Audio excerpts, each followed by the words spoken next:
الذين يقولون ربنا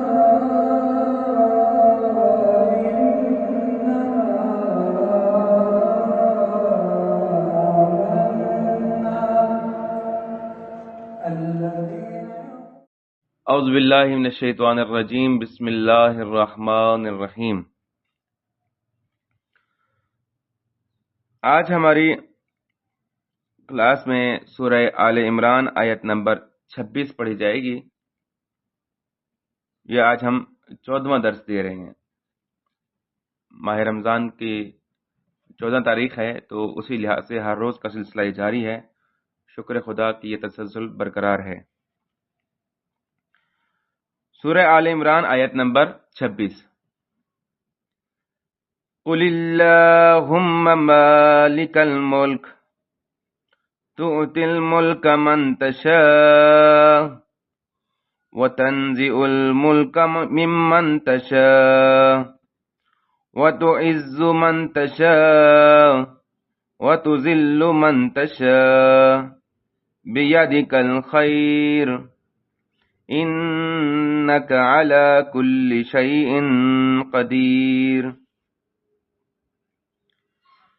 تولج اللیل فی النہار وتولج النہار فی اللیل وتخرج الحی من المیت وتخرج المیت من الحی وترزق من تشاء بغیر حساب۔ صدق اللہ العلی العظیم۔ صلوات پڑھ دیجئے۔ اللهم صل على محمد وعلى اللهم صل على محمد وعلى آیت کا ایک الگ سے عنوان شروع ہوا ہے۔ پچھلی آیات سے تھوڑا سا رخ بدلا ہوا ہے، انداز بدلا ہوا ہے گفتگو کا، توجہ کیجیے گا۔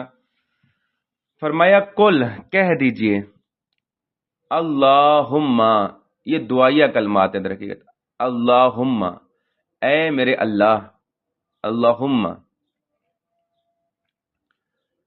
مالک الملک، مالک الملک، مملکت کا مالک، یعنی ملک یعنی بادشاہت کا مالک، یعنی اے میرے اللہ، اور وہ اللہ کے جو ملک کا بادشاہ ہے، بادشاہت کا مالک ہے، اس طرح سے کہتے ہیں، یعنی کائنات، ہستی، جو کچھ بھی ہے اس کا مالک ہے۔ تو اتل ملک، تو اتی، تو دیتا ہے، تو اتی مخاطب کا صیغہ ہے یہاں پر فعل مضارع سے، تو دیتا ہے، الملک، بادشاہت، من تشاء، جسے تو چاہتا ہے، تشاء بھی مخاطب کا صیغہ ہے فعل مضارع سے، من یعنی جو یا جس کو، تو اتل ملک من تشاء، مالک ملک اللہ ہے، اور جسے تو چاہتا ہے اسے تو اسے ملک عطا کرتا ہے، بادشاہت عطا کرتا ہے، حکومت عطا کرتا ہے۔ وَتَنزِعُ الْمُلْكَ، اور چھین لیتا ہے، لے لیتا ہے، ملک، بادشاہت، حکومت، ممن تشاء، اس سے کہ جس سے تو چاہتا ہے۔ یہاں پر ممن جو ہے یہ یہاں پر من من ہے، اصل میں من من، یہ ملا کے لکھا گیا ہے، قرات کے تجوید کے حساب سے ہے، تو من یعنی سے، من یعنی جس سے، ممن یعنی جس سے تو چاہتا ہے، جس سے تو چاہتا ہے بادشاہت، حکومت چھین لیتا ہے، لے لیتا ہے۔ وَتُعِزُّ، اور تو عزت دیتا ہے، من تشاء، جسے چاہے، جسے تو چاہے عزت دیتا ہے، جسے تو چاہتا ہے۔ وَتُذِلُّ، اور تو ذلیل کرتا ہے، ذلیل کر دیتا ہے، من تشاء، جسے تو چاہتا ہے، یعنی جس کو چاہے تو عزت دے، جس کو چاہے تو ذلیل کرے۔